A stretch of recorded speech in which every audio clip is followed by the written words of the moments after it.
커피 한잔 할래요? 커피 한잔 할래요? 두 입술 꼭 깨물고 용기 낸 그 말, 커피 한 잔에 빌린 그대를 향한 나의 마음, 보고 싶었단 말 하고 싶었죠. 그대도 같나요? 그대 나와 같나요? 그대도 조금은 내 생각했나요? 오늘은 내가 그댈 더 많이 웃게 할게요. 이대로 시간이 멈추길.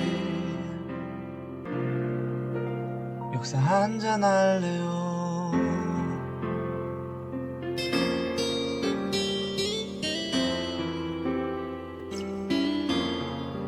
우철쌤의 역사 카페.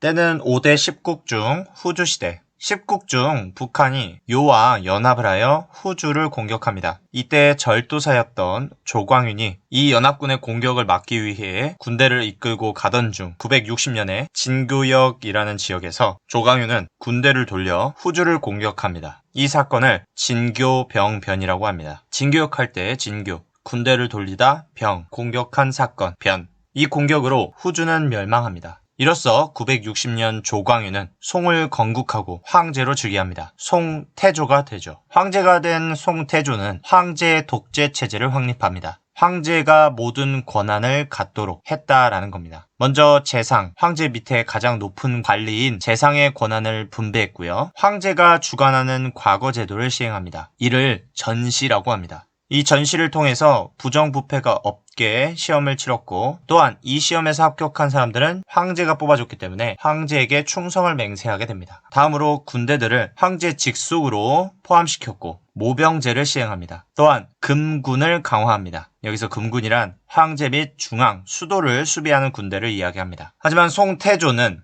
앞서서 5대 10국 그리고 당나라가 멸망한 것이 군인 출신의 절도사들 때문이다 라고 생각을 해서 문인 관료를 우대하는 정책인 문치주의를 시행합니다. 먼저 절도사의 권한을 약화시키고, 그리고 이 절도사 자리는 군인 출신을 임명하지 않고 문관 출신으로만 임명을 했습니다. 문인이란 공부만 한 사람들, 학자, 정치인 등과 같은 전쟁, 전투와는 먼 거리에 있는 사람들입니다. 그런데 지방의 군사권을 담당하는 절도사에 군인이 아닌 문관 출신을 앉혔다. 즉, 이 군대를 가지고 반란을 일으키지 않았으면 좋겠는 마음에 시행한 거다라고 볼 수 있는데, 그렇게 되면 송나라의 군사력은 약해지겠죠. 무엇보다 전쟁에 있어서 뛰어난 사람들이 절도사 자리에 앉지 못하게 되니 지방 군대의 전술은 많이 약해지는 단점이 있습니다. 또한 군사 문제가 발생했을 때 관련 문제를 회의하는 곳에 군인과 대귀족을 참여시키지 않았습니다. 다른 송태조의 정책으로 10국 정복 활동이 있습니다. 10국 중 5국을 공격하여 정복했습니다. 그러면 나머지 5국은 어떻게 되었을까요? 민 5월 북한 대월국 유지되었습니다. 하지만 대리국은 이미 앞전에 남당에게 흡수된 상태였고요. 이러한 남당은 앞서서 송태조의 공격에 의해 정복당한 상태다. 즉, 지금 송은 10국 중 6개의 나라를 점령한 겁니다. 그러다가 976년에 송태조를 이어서 송태종이 즉위합니다. 먼저 송태종은 남아있는 4국 중 3국을 공격해서 정복합니다.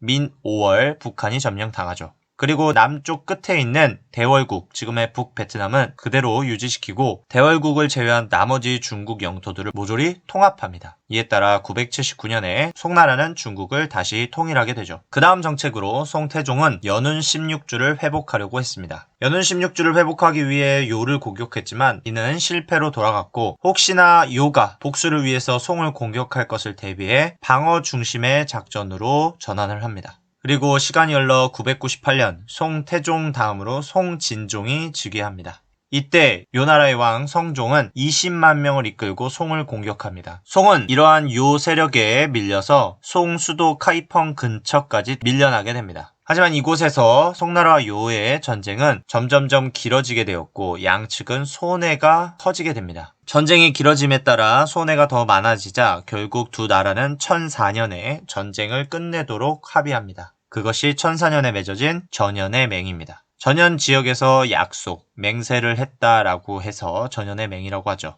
전현의 맹 내용은요. 송은 연운 16주가 요의 영토임을 완전히 인정한다라고 했고요. 그 다음 송이 얻은 것은 송이 형이고 동생은 요다라는 형제 관계를 얻었다라는 게 있습니다. 또 다른 약속으로 송은 요에게 세패를 지급하기로 합니다. 이 세패에는 은, 비단, 차 등이 있었습니다. 이렇게 전현의 맹으로 이후 송과 요는 평화 관계를 지속합니다. 그러다가 요 내부에서 다툼이 발생했고 이에 따라 요 세력은 약해지기 시작합니다. 1022년 송진종 다음 황제로 송인종이 즉위합니다. 그러던 중 1044년에 경력의 화의, 송과 서하가 전쟁을 종료하도록 약속합니다. 그 스토리를 살펴보면요. 서하라는 나라는 탕구트족에서부터 시작됩니다. 탕구트족은 티베트 강족의 한 뿌리로 당시 영향력이 있는 사람으로는 탁발사공이 있겠습니다. 당나라 시기에 황소의 난이 일어났을 때 탁발사공 세력은 황제에게 도움을 줍니다. 이후 황소의 난이 진압되자 당 황제는 탁발사공에게 이씨라는 중국의 성씨를 부여하고요. 그 다음 절도사로 임명을 합니다. 그렇게 탕구트족이 성장하나 했으나 탕구트족 내부 분열이 일어납니다. 이계봉과 이계천이 있습니다.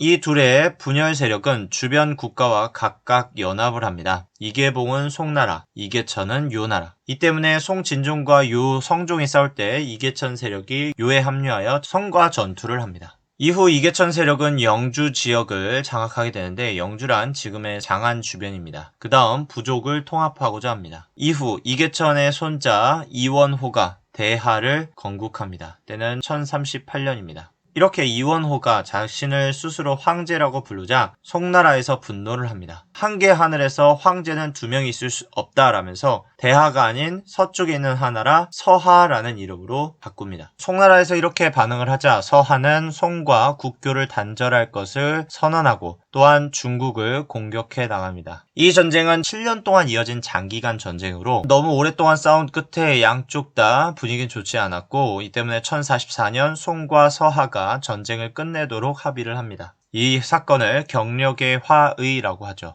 이 경력의 화의에서 송은 서하로부터 군신 관계를 인정받습니다. 송이 군 임금이고 서하가 신 백성인 겁니다. 또한 서하에게 세패를 지급하기로 합니다. 서하의 특징입니다. 비단기를 점령해 동서 교류를 활발하게 하고요. 서하 문자를 제작합니다. 이것 또한 고유 문자를 유지하고자 하는 노력이다. 그 다음 네 번째, 과거제를 시행합니다.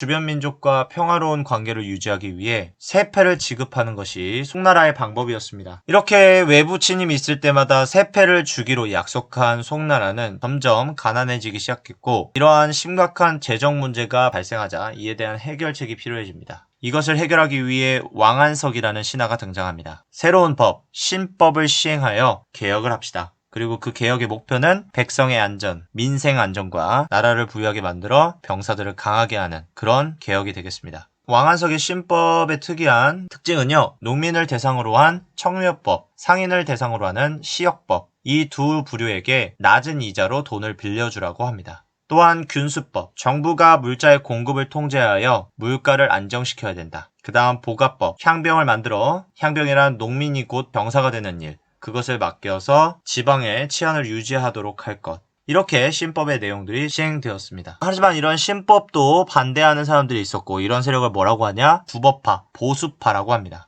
이런 구법파는 신법파를 비판하고 신법 시행을 반대합니다. 이렇게 신법파와 구법파가 서로 논쟁을 펼치는 것, 이 사건을 신구법 당쟁이라고 합니다.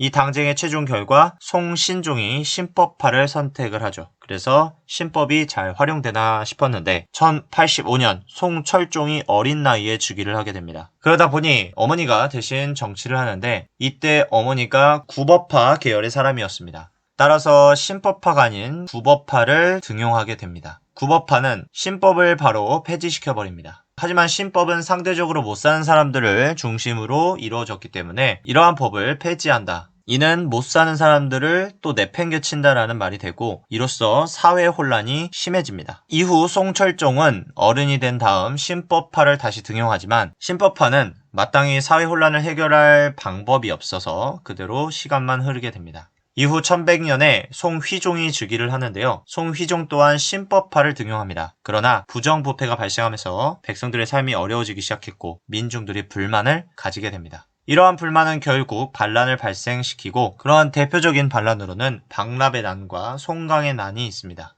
박납은 강남 지역, 송강은 화북 지역, 즉 중국 전역에서, 중국 전국에서 난리가 났다. 이러한 상황 도중 만주 지역에서 여진족이 성장합니다. 1115년 아구다라는 사람이 여진족을 통합하죠. 그렇게 1115년 아구다는 금나라를 건국하고 금태조가 됩니다. 시간이 흘러 1123년에는 금태종이 즉위하고 1125년에는 송나라의 흠종이 즉위합니다. 이 두 황제는 손을 잡죠. 송흠종이 먼저 금태종에게 연운 16주 요 나라를 건국하자고 제안을 했고 금태종 입장에서는 얻는 게 있어야겠죠. 바로 송이 금에게 세패를 지급하겠다라는 약속을 합니다. 이렇게 송은 남에서 북으로, 금은 북에서 남으로 거란 요를 공격해 들어갔는데 송나라는 요 군대에 크게 패했고 금나라는 승리를 거둬들이게 됩니다. 이 전투의 최종적인 결과는 거란 요가 패배해서 멸망을 당하게 됩니다. 송은 재정적 문제를 안고 있었기 때문에 금나라에 세패를 지급하기로 약속했지만 이는 이루어지지 못했습니다. 이에 분노한 금나라는 1126년 정강의 변을 일으킵니다. 송을 공격하여 카이펑을 점령한 다음 1127년에 송을 멸망시킨 사건, 정강의 변이라고 합니다. 이때 송흠종은 포로로 금나라에 잡혀갑니다. 송 세력은 분열을 합니다. 먼저 카이펑의 남은 세력이랑 카이펑을 벗어나 강남 지방으로 간 세력이랑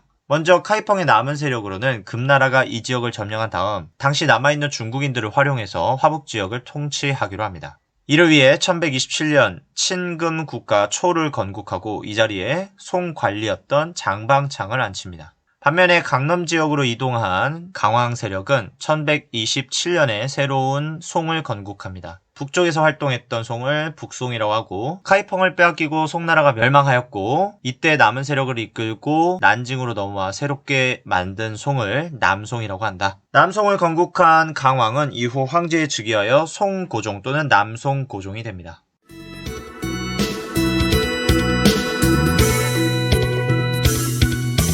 따라하면 돼요. 카운터 줄게요. 어렵지 않아요.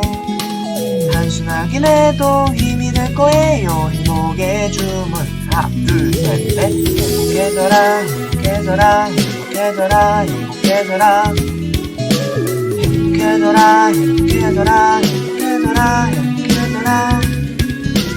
우울한 사람도 지친 사람들도 행복해져라 행복해져라 행복해져라 행복해져라. 오늘 영상은 여기까지 하겠습니다. 우리는 다음 영상에서 다시 만납시다. 바이바이.